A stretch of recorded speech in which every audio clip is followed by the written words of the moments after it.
E aí, aqui é o Nick e hoje eu vou falar sobre o filme Encurralada, estrelado por Charlize Theron e Kevin Bacon. Bom, é um filme de suspense ali do começo dos anos 2000. Tirando o elenco, não tinha nada assim que me chamasse muita atenção nesse filme, mas eu assisti o filme justamente por causa do elenco, né? A gente tem a Charlize Theron, a gente tem o Kevin Bacon e uma jovem Dakota Fanning.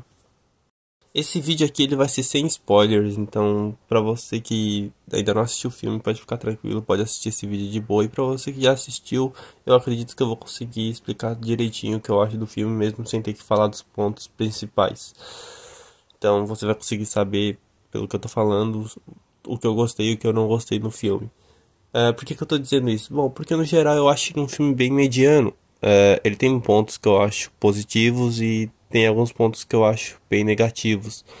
Então, qual que é a premissa do filme? Bom, são três sequestradores. Eles acabam sequestrando a filha desse médico e o filme acaba se dividindo em três núcleos. Então, tem o sequestrador que fica com a filha, tem o sequestrador que fica com a esposa e tem o sequestrador que fica, a sequestradora, né, no caso, que fica com o médico.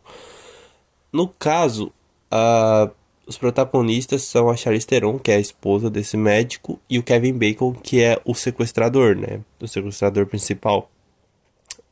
Então, o filme se divide nesses três núcleos, né? Então, eu acho que para ficar melhor o que eu acho sobre cada parte do filme, eu vou falando dos núcleos primeiro. Antes disso, só para falar rapidinho sobre a direção, eu tenho um problema, cara, com filmes, principalmente quando são filmes assim que é uma história mais contida, né, num local só, que é eles ficarem mexendo muito a câmera, sabe? Então, a maior parte do tempo, os locais em que o filme se passa são numa casa, numa cabana, num apartamento, e a câmera fica dando aquela mexida ao invés de só ficar parada, sabe? Não tem nada acontecendo e a câmera tá ali mexendo como se fosse assim, tipo, como se a câmera ficasse parada e você fosse perder o interesse no filme. Isso é algo bem chato. No final do filme, a gente tem cenas de perseguição e tal, que acabam aí sim podendo gerar algum tipo de adrenalina, né? Com a câmera se mexendo e tal. Mas, sério, cara, tem uma sequência assim de.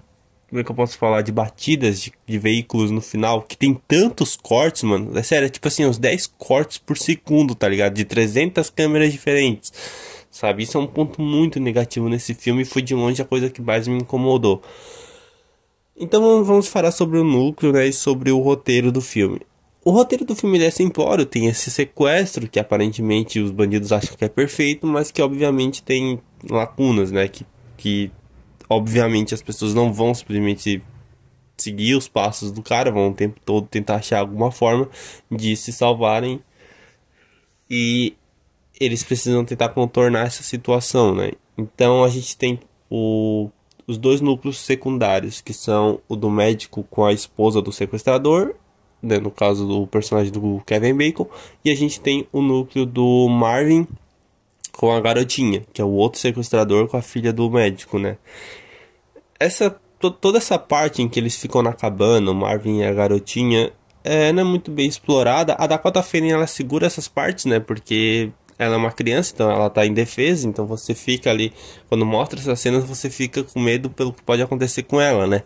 Mas no geral essas cenas não acrescentam muito, são mais pra ambientar que realmente ela tá lá e tudo mais. Até existem algumas cenas em que ela tenta fugir e tal, mas elas não geram muitas consequências ou muito desenvolvimento dentro da trama. Então, eu diria que é um ponto que era necessário ter, mas ao mesmo tempo que podia ter sido melhor desenvolvido, sabe?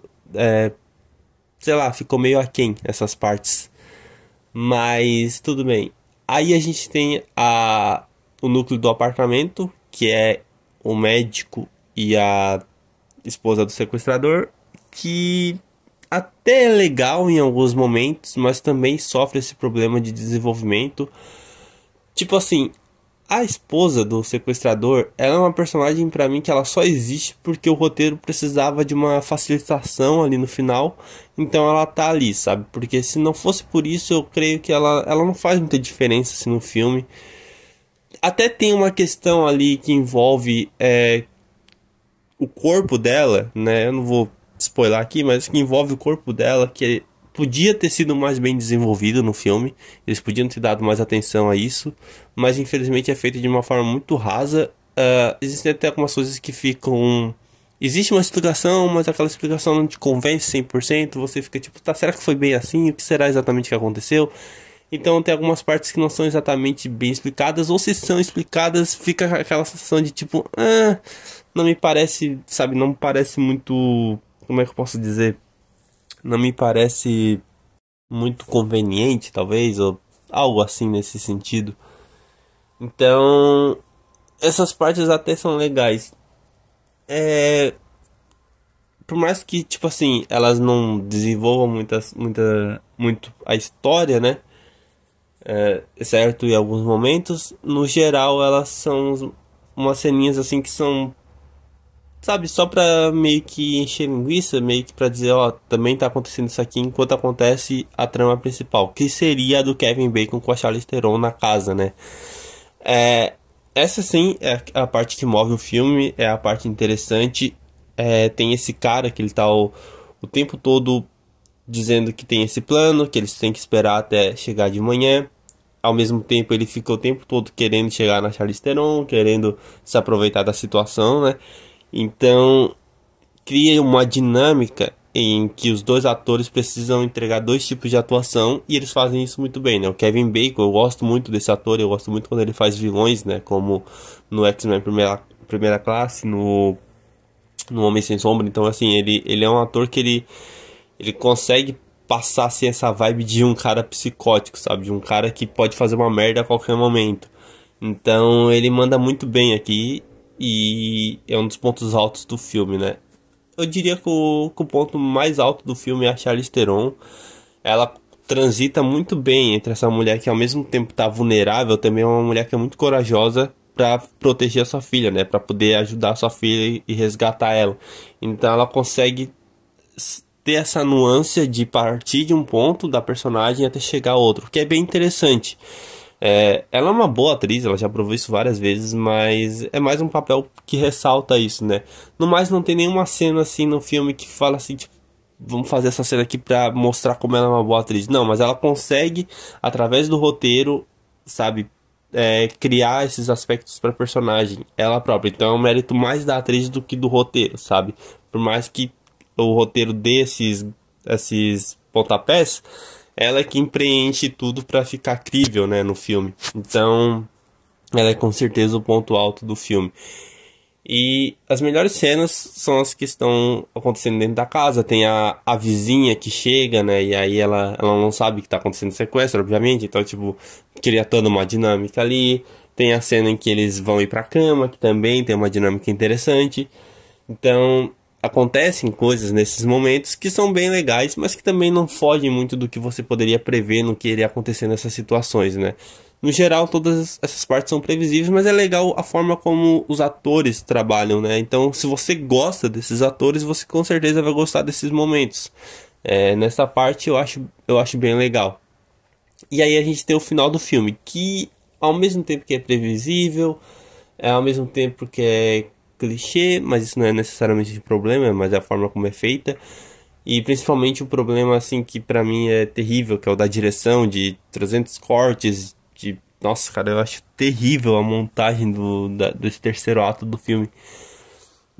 E a gente tem uma resolução que ela é satisfatória para os moldes, mas ao mesmo tempo não tem nada de novo, não tem nada ali que você nunca tenha visto antes. Então, quando o filme termina, fica com esse gostinho de tipo, já vi esse filme várias vezes.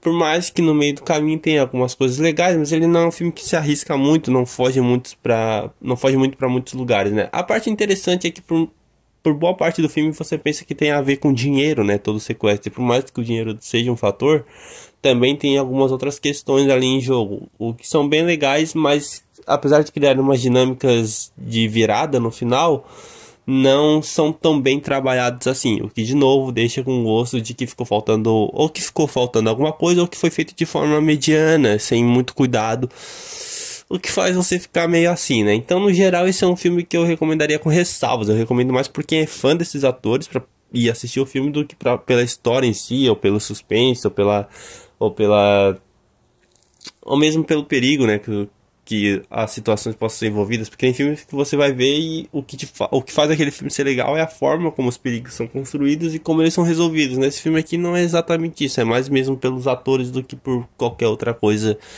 do roteiro, da direção, etc. Então, é um filme que eu gostei, que me entreteve enquanto eu assisti, mas que eu recomendaria com ressalvas, né? Pra quem gosta desses atores e tudo mais. Se você já assistiu esse filme, deixa aqui nos comentários o que você acha dele, ou o que você acha das atuações que tem no filme também, da jovem Dakota Fanning. E no mais eu vou ficando por aqui. Dicas de filmes, séries e animes, deixa aqui nos comentários pra mim. Se puder curtir esse vídeo e compartilhar com um amigo, eu agradeceria muito e a gente se vê aí no próximo vídeo, beleza? Então, falou!